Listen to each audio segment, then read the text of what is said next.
The containment field flickered as Queen Velitha's claws slammed against the energy barrier. Her obsidian scales rippled with bioluminescent fury, lighting the entire observation deck in waves of crimson and gold. "Release me immediately," she hissed, her voice carrying through the translator with enough venom to melt steel, "or I will tear this pathetic vessel apart atom by atom."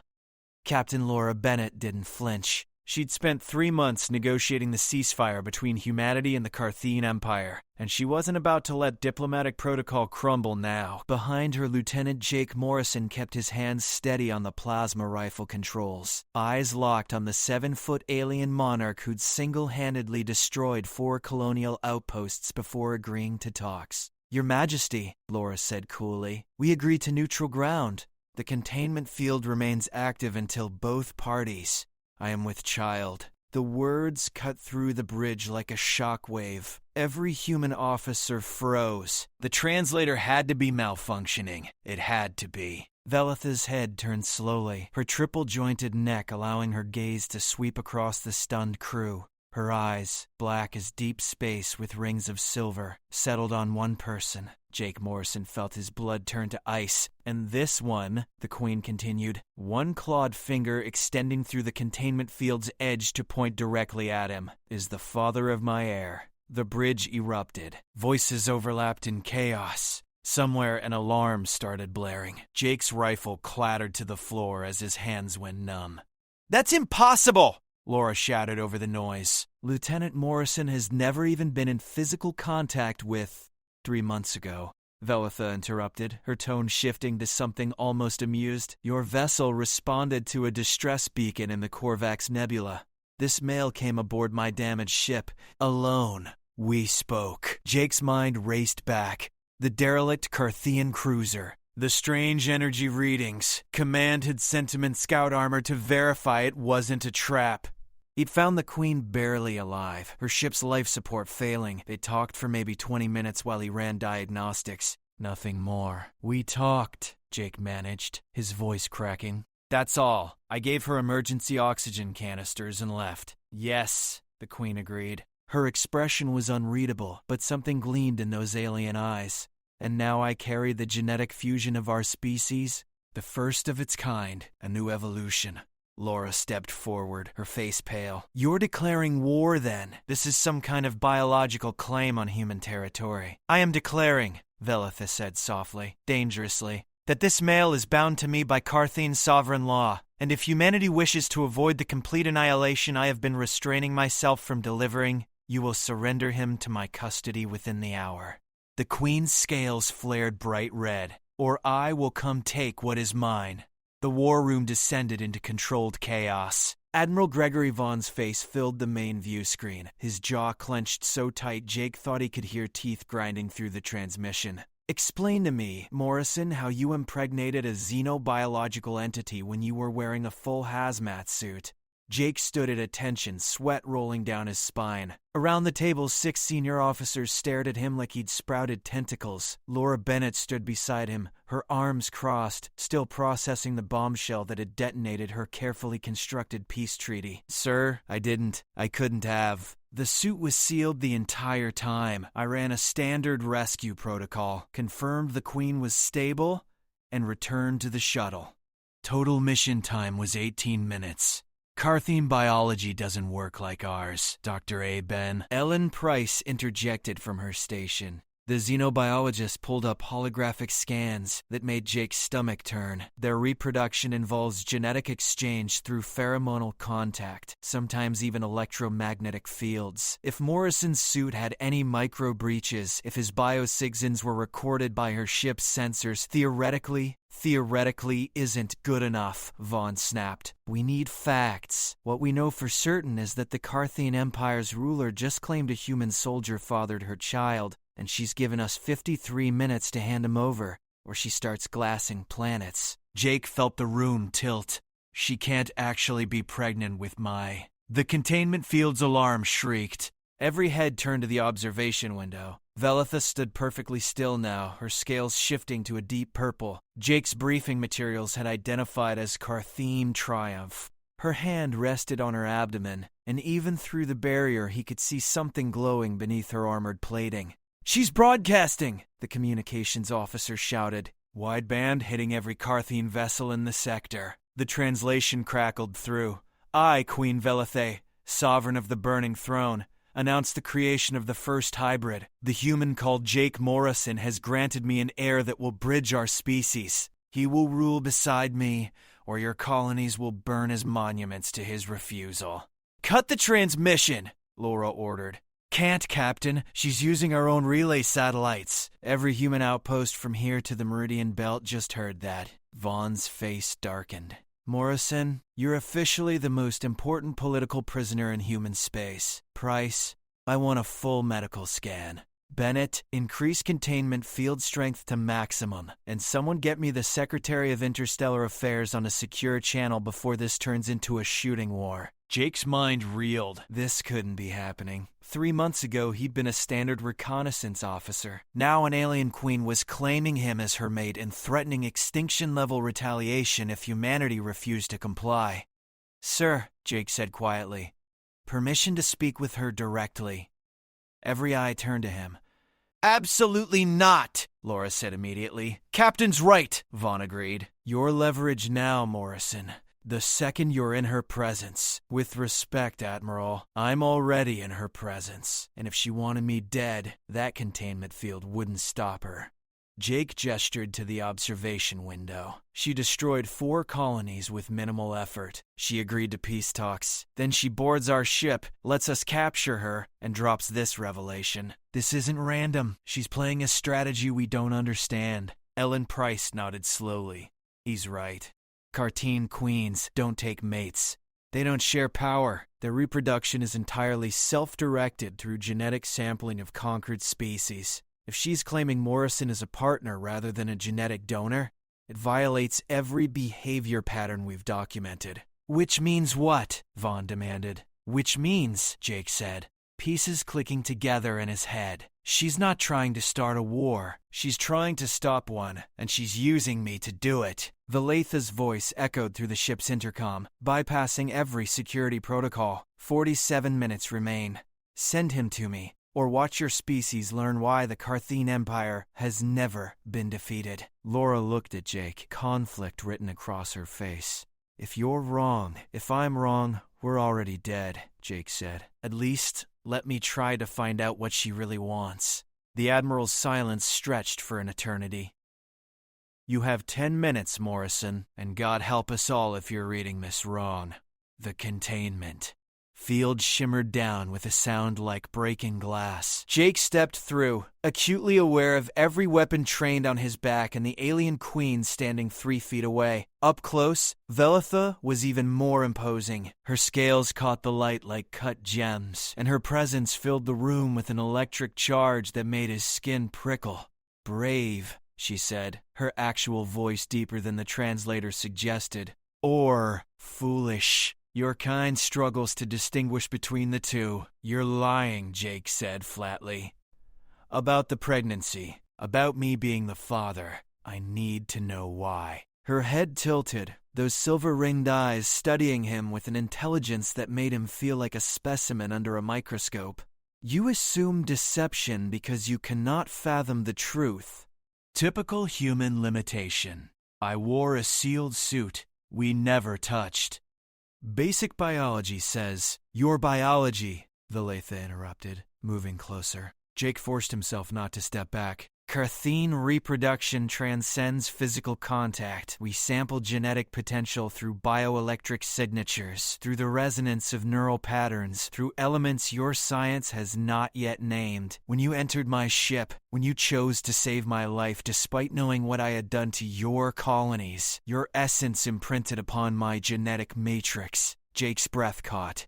"That's insane." "Is it?" The Queen's claws flexed. "I have killed thousands of your people. I came to that derelict ship to die with honor after my fleet betrayed me. You found me. You had every reason to let me perish. Instead, you activated life support. You gave me oxygen. You asked if I needed medical attention." Her scales rippled through colors Jake had no reference for. "In that moment, you became genetically worthy. My body responded to the rarity of mercy in a universe built on conquest." So you are pregnant. Yes. The simple affirmation hit harder than any weapon. Jake's legs felt weak. And the child is actually ours. A genetic fusion unprecedented in cartoon history, perhaps in any history. Velitha moved to the observation window, looking out at the stars. My empire is fracturing, human. The warlords who betrayed me seek to install a new queen, one who will resume total warfare against your species. They see peace as weakness. They see me as compromised because you agreed to the ceasefire, because I agreed to end slaughter that serves no purpose. Her voice carried weight that made the deck plates vibrate. But tradition demands the queen must be stronger than all challengers. I have that strength. What I lack is legitimacy for a new path. Jake's mind raced ahead. The hybrid child. It's political cover. It is proof, Valetha corrected, turning back to face him. Proof that evolution favors integration over annihilation. If my heir carries both Carthene and human genetic code, it becomes heresy for my empire to destroy humanity. You become sacred rather than prey. The warlords cannot challenge this without challenging the heir's right to exist. So you're using an unborn child as a political shield. I am using biology as diplomacy, she countered. Your captain spent months trying to negotiate peace through words and treaties. Words are wind, treaties are paper. But genetic fusion? That is permanent. That is inarguable. That is evolution itself demanding cooperation.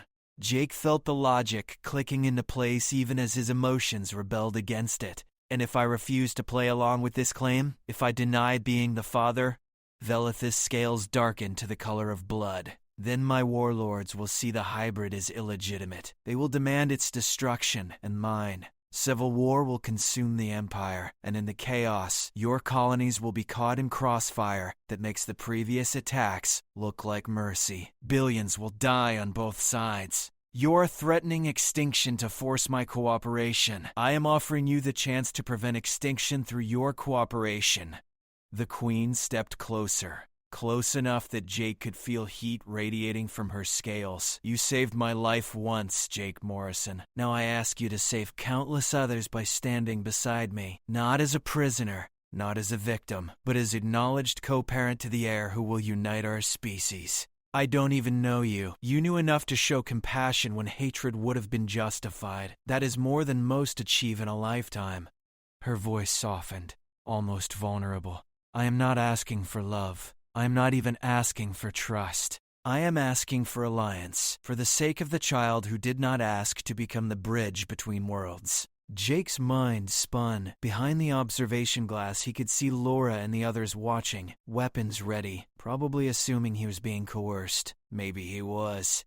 But if Velitha wanted to simply take him by force, she could have. She'd proven that by hijacking their communications. If I agree, he said slowly, what exactly does that mean? What happens to me? You would come to the Carthene homeworld, stand beside me at the Ascension Council, acknowledge the heir before the Empire, show that humanity and Carthene can forge bonds beyond warfare. And then? Valetha's expression was unreadable. And then we discovered together what kind of future is possible when evolution makes war obsolete. Jake turned toward the observation window, where Laura stood with her hand hovering over the containment reactivation switch. He could see the calculation in her eyes, the same tactical assessment he was running. Trust an alien monarch who'd butchered thousands, or risk galactic war over refusing her demand. I need guarantees, Jake said, turning back to Velitha from both sides. Speak. First, you release biological verification. Prove this pregnancy is real, that the genetic markers match mine. I'm not walking into a Carthene throne room based on your word alone. The Queen's scales flickered amber, which his briefing materials suggested was amusement. Acceptable. Price may conduct whatever examinations her primitive equipment allows. Second, if I go with you, humanity gets full observer status in your empire. Diplomatic access. Trade negotiations. Real integration, not just a ceasefire held together by one symbolic child. Ambitious. Velotha's claws tapped against her armored plating. But logical. Agreed. Provided your diplomats survive Carthene political customs. We settle disputes more directly than your councils. Third, Jake's voice hardened. You end all offensive operations against human colonies immediately. Not in phases, not gradually. Now, every ship, every outpost, every occupied territory gets a stand-down order before I set foot on your vessel. The temperature in the room dropped. Velith's eyes narrowed to silver slits. You demand I show weakness to warlords already questioning my fitness to rule. I demand you prove this isn't just another way to conquer us. Jake held his ground despite every instinct screaming to run. You said the hybrid makes us sacred. Fine. Show me sacred means protected, not just exploited, with better propaganda. Silence stretched between them like a razor wire. Then Velatha's scales shifted to deep purple again. Your spine is stronger than expected. Good. The air will need that. She raised one clawed hand. I will issue the stand down. But know this, Jake Morrison. Every warlord who sees that order will mark you as the weakness they must eliminate. You will have enemies in my empire who would rather see you dismembered than see peace succeed. I already have enemies, Jake said. At least these ones I'll see coming. The Queen's translator emitted something that might have been a laugh. Perhaps there is hope for this alliance after all?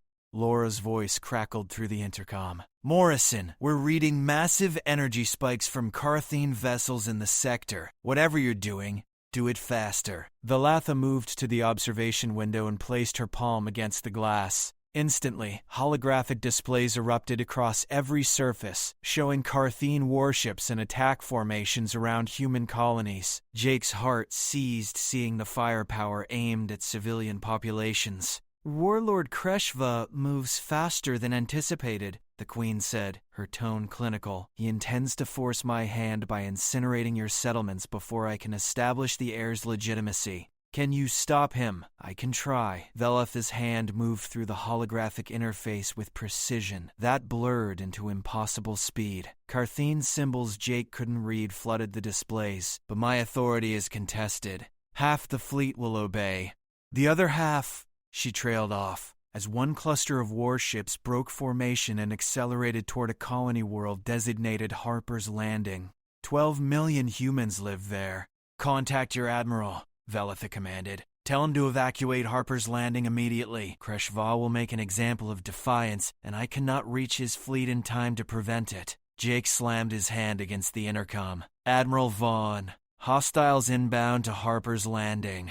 Civilian evacuation required now. Vaughn's response came instantly. We're tracking them. Evacuation ships can save maybe 2 million if we have 6 hours. Morrison, what the hell is happening?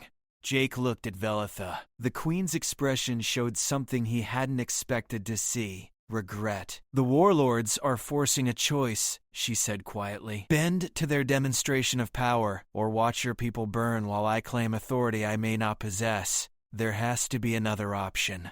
There is. Velatha turned to face him fully. I can reach Kreshva's flagship if I leave now. Challenge him directly. Carthene law demands he face me in single combat before attacking claimed territories. If I invoke the heir's protection over Harper's Landing, he must answer the challenge or be declared oath broken. And if you lose, then he becomes emperor. The hybrid is executed, and your species becomes acceptable prey again. Her scales dimmed. But if I win, his fleet submits, and the other warlords will think twice before testing my resolve. Jake's mind raced through scenarios. How long to reach his flagship? 4 hours at maximum burn. The combat itself? Perhaps minutes. I am stronger, but Kreshva is cunning. Then you're cutting it close on the evacuation window. Yes. Velatha moved toward the observation deck exit. Which is why you must come with me. If the warlords see you aboard my ship, traveling willingly to the homeworld, it adds legitimacy to my claim. It may stay some of their hands long enough for the Ascension Council to convene. Laura's voice cut through again. Morrison, negative on that proposal. You are not boarding a hostile vessel. Jake looked at the holographic display showing Kreshva's fleet bearing down on Harper's Landing. saw the projected casualty numbers climbing, saw the terrified faces in his memory of colonists he'd protected during the war. Captain, with respect, I'm the only leverage we have. If the Queen says my presence helps, then that's where I need to be. You'll be a hostage. I'm already a hostage, Jake countered, to circumstance, biology, and really terrible timing. At least this way I'm a hostage who might save 12 million lives. Valatha's hand extended toward him. Choose quickly, human. Every second we debate is a second Kreshva draws closer to his prize. Jake stared at those claws, at the alien hand offering alliance, or destruction depending on which narrative won. He thought about the derelict ship 3 months ago, about choosing mercy when justice would have been easier. He took her hand. The Queen's scales flared brilliant gold. Then let us show the Empire what evolution looks like. The Carthene flagship tore through space at speeds that made Jake's teeth ache. Valatha's vessel, the Burning Sovereign, looked like a living creature from the inside, all organic curves and pulsing bioluminescent conduits that responded to the Queen's touch. Jake sat strapped into what he assumed was a command throne, though it felt more like being cradled by something that breathed. Your physiology is adapting faster than expected, Valatha observed from her position at the central nexus. Her hands moved through holographic controls that shifted and reformed under her claws. Most humans experience severe nausea at this velocity. Most humans haven't had the week I'm having, Jake muttered.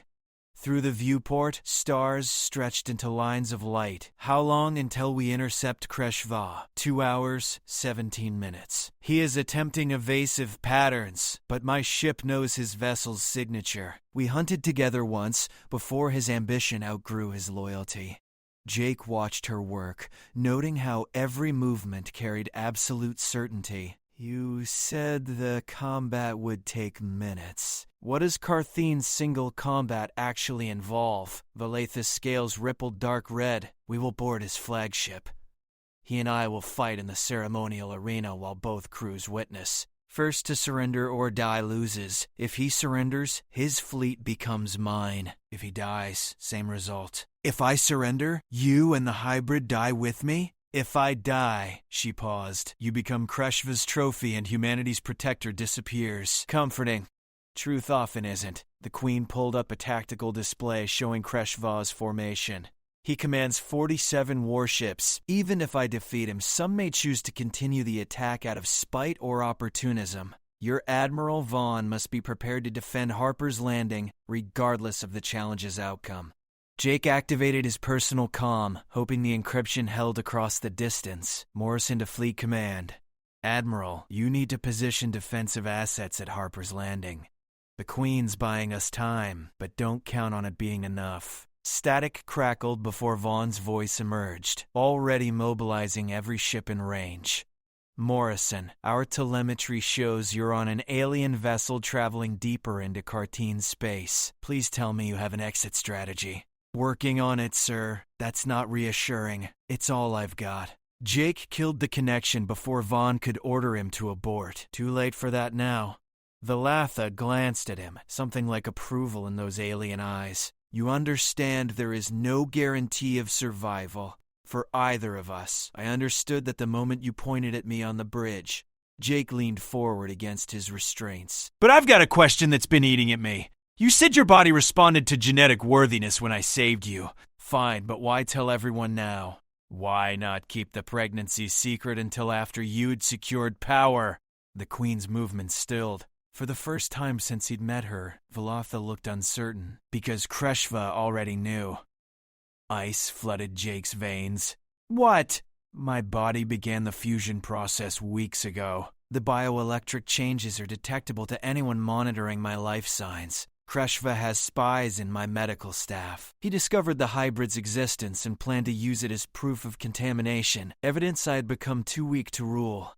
Her claws clenched. I had two choices. Let him control the narrative and paint me as compromised, or seize the narrative myself and present the hybrid as evolutionary advantage. So this whole thing, bringing me to your ship, the public declaration, was the only path that didn't end in immediate civil war.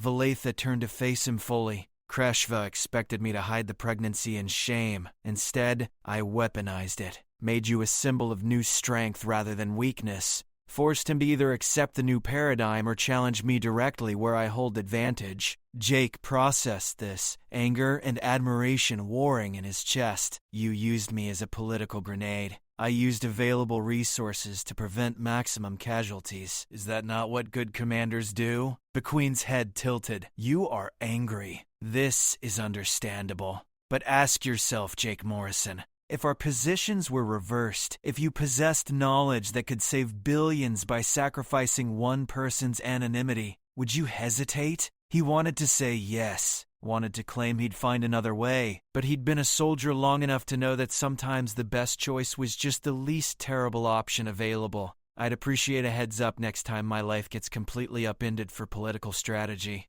Velith's scales flickered amber again. I will take that under advisement. An alarm shrieked through the ship. The organic walls pulsed blood red as tactical displays erupted with hostile signatures. Kreshva has stopped running, Velith announced, her voice deadly calm. He is forming battle array. 47 warships in defensive sphere formation around his flagship. That's not combat positioning, Jake said. Military training kicking in. That's a siege setup. He's daring you to come to him. Yes, he hopes to wear down my ship with concentrated fire before I can board his flagship. Force me to arrive weakened for the challenge. The Queen's claws danced across controls. He underestimates how much I am willing to sacrifice for victory. The burning sovereign lurched. Jake felt the ship's organic systems respond to Velatha's commands, felt the vessel itself preparing for violence. I am going to punch through his formation at maximum velocity, Velatha said. The ship will sustain severe damage. You will experience physical trauma even with the command throne's protection. But we will reach his flagship, and I will end this. Jake's knuckles went white, gripping his restraints. And Harper's Landing? If I succeed, saved. If I fail, doomed anyway. She looked at him one last time before the battle began. For what it is worth, Jake Morrison, I am grateful you chose to be here. Facing death is easier with worthy company. Assuming we survive this, you're buying me a drink. Several drinks. Carthene beverages would kill you instantly. Then we'll figure something else out. Velith's expression shifted to something that might have been a smile on a human face. Brace yourself. We attack in 30 seconds. The stars ahead erupted into weapons fire. The universe became fire and screaming metal. The burning sovereign plunged into Kreshva's formation like a spear through flesh, and Jake's body felt every impact as energy weapons tore into the living hull. The command throne tightened around him, organic fibers spreading across his chest and limbs to cushion the violence, but nothing could stop the sensation of being inside a dying creature. Hull integrity at 60%, Velitha called out, her voice steady despite the chaos. Rerouting power from life support to forward shields. Jake Morrison, if you have deities, now would be appropriate timing for prayers. Little busy not passing out, Jake managed through gritted teeth. The view screen showed Carthene warships wheeling to track their trajectory, pouring concentrated fire into the Sovereign's path. Explosions bloomed across the hull in flowers of superheated plasma. Velatha's hands moved faster than Jake could follow, conducting the ship like an orchestra of destruction. The Sovereign returned fire, organic weapons pods extending from the hull to spit streams of crystallized energy that punched through two pursuing vessels. Their hulls cracked open, atmosphere venting in frozen geysers. 45 ships remaining, the Queen said. 30 seconds to Kreshva's flagship.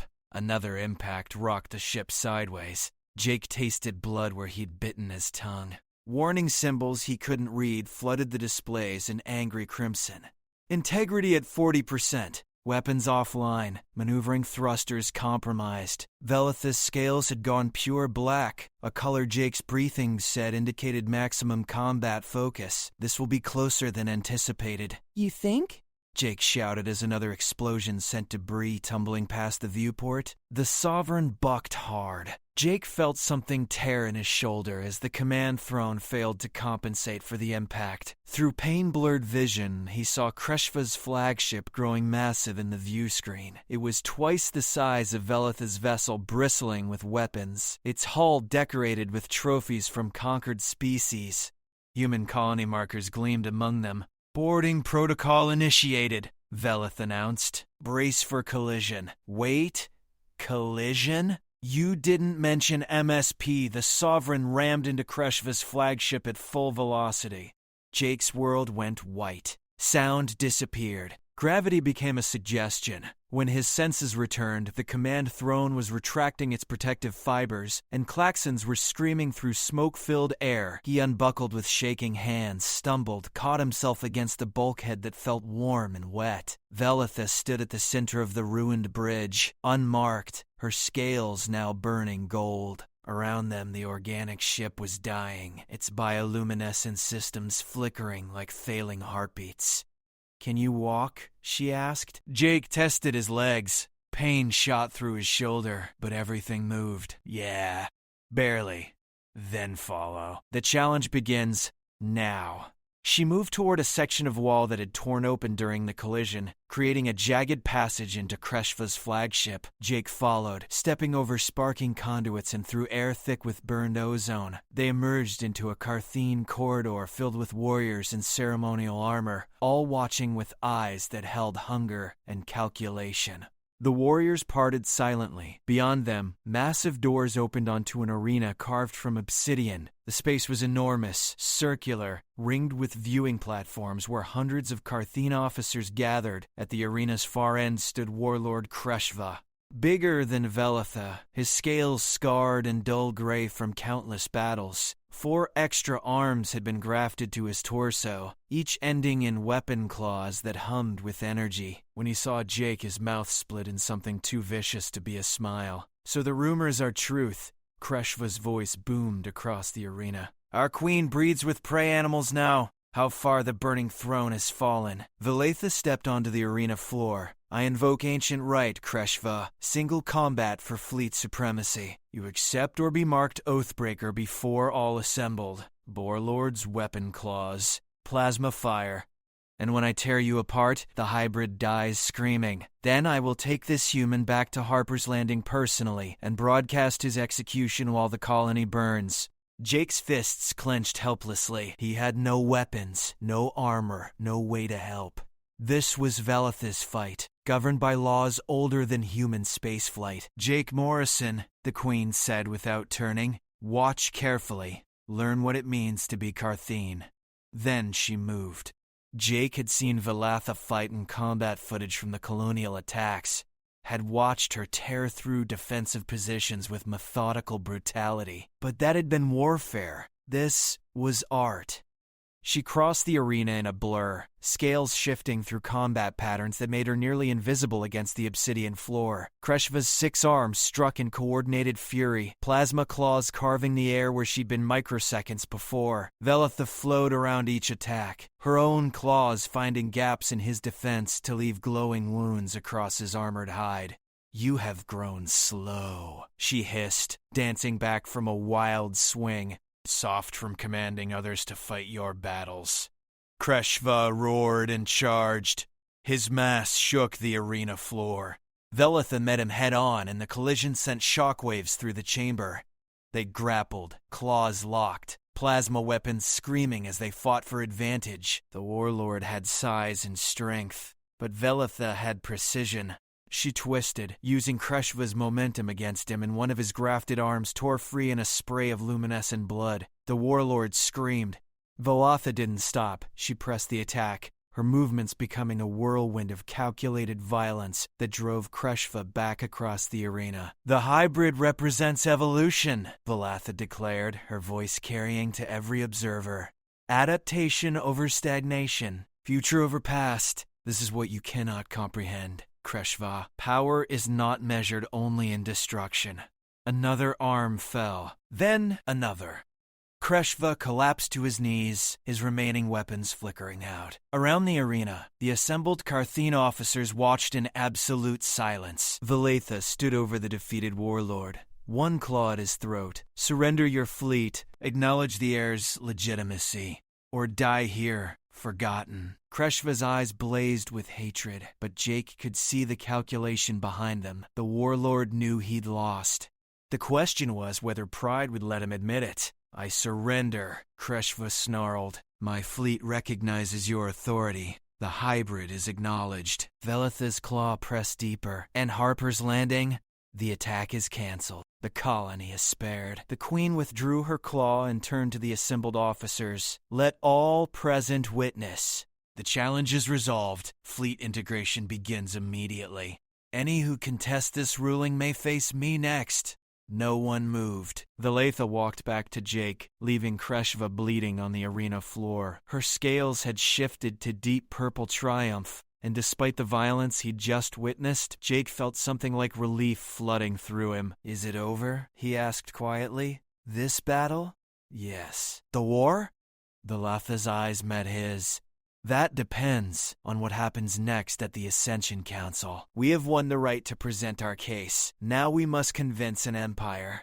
The Carthian homeworld hung in space like a jewel carved from volcanic glass. Jake watched through the viewport of Veletha's commandeered flagship as they descended through atmosphere thick with ash clouds and electromagnetic storms. Cities sprawled across the surface in patterns that hurt to look at. Architecture that defied human geometry. The Ascension Council convenes in 2 hours, Valetha said, standing beside him. Her wounds from the fight with Kreshva had already sealed, Cartine biology knitting torn scales back together with disturbing efficiency. I must prepare you for what comes next. Jake tore his gaze from the alien landscape. More death matches? Worse. Politics. The Queen's scales flickered with something that might have been dark humor. The council consists of 7 High Wardens, each commanding territorial fleets. They will demand proof of the hybrid's existence, verification of your genetic contribution, and justification for why this union serves the Empire. They will be hostile. More hostile than the guy who just tried to kill you? Kreshva was direct. Honest in his opposition, the Wardens will smile while planning your assassination. Valetha turned from the viewport. 3 of them already support integration with humanity. They see economic advantage in alliance. 2 are undecided, swayed by whichever argument proves strongest. The final 2 want total war and view the hybrid as abomination. Jake did the math, so we need both undecided votes to win majority approval. Correct. And to secure those votes, you must speak before the council. Present yourself not as victim or pawn, but as willing partner in evolutionary advancement. I'm a reconnaissance officer, not a diplomat. You are the father of the first hybrid heir in Carthene history, Valetha countered. Your words carry weight beyond rank or training. The council needs to see you as more than human. They need to see you as bridge. The ship shuddered as landing protocols engaged. Through the viewport, Jake watched massive docking towers rise to meet them, structures that looked grown rather than built.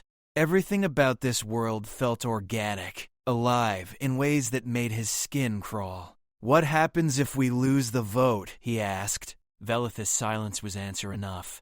They descended through corridors filled with Carthene citizens who stopped to stare at the human walking beside their queen. Jake felt the weight of thousands of alien eyes tracking his movement, measuring him, judging whether he deserved to exist. Some showed curiosity, others showed disgust. Most showed the cold calculation of predators deciding if prey was worth the hunt. The council chamber was a cathedral of obsidian and flame. 7 thrones ringed a central platform, each occupied by a high warden whose presence made the air feel heavy. Jake recognized the threat assessment immediately. These weren't politicians playing power games. These were apex predators who'd clawed their way to supremacy through countless battles.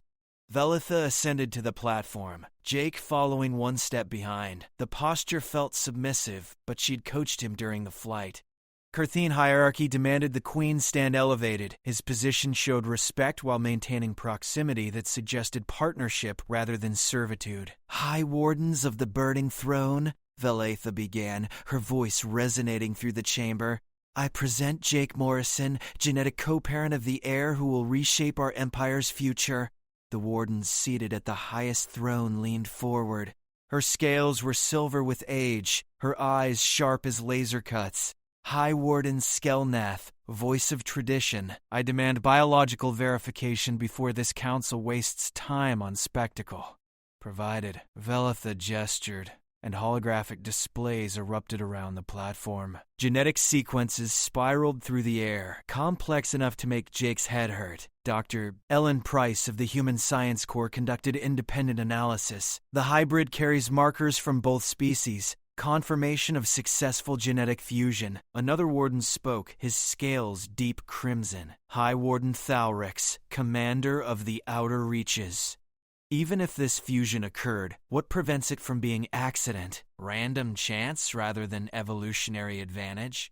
This was Jake's cue. He stepped forward, acutely aware he was addressing beings who could tear him apart without effort. High Warden Thalrix, the fusion wasn't random. It happened because I made a choice. Jake's voice steadied as he found his rhythm.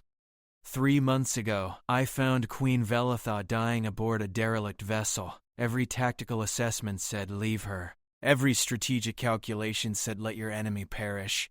But I didn't see an enemy in that moment. I saw someone who needed help. That choice, that moment of connection across species barriers, triggered the genetic response that created the heir. Sentiment, Skelnath dismissed. Weakness masquerading as strength. Is it? Jake challenged, surprising himself with his boldness. Your empire's been fighting humanity for 6 years. Thousands dead on both sides. Resources depleted. Territory contested. And what have you gained? A war with no end against an opponent who won't surrender. He gestured to the genetic displays. This hybrid represents something neither side could achieve through violence. Actual evolution. Actual progress beyond endless conflict. A third warden stirred, her scales patterned in geometric precision. High Warden Jalvrith, keeper of fleet doctrine. The human makes interesting argument, but words are cheap. What proof exists that this hybrid can actually unite our species, rather than simply creating new vulnerabilities? Velitha's hand moved across the holographic interface. New images appeared, showing the standoff at Harper's Landing. Proof is measured in actions. When Warlord Krushva moved to destroy a human colony, I invoked the hybrid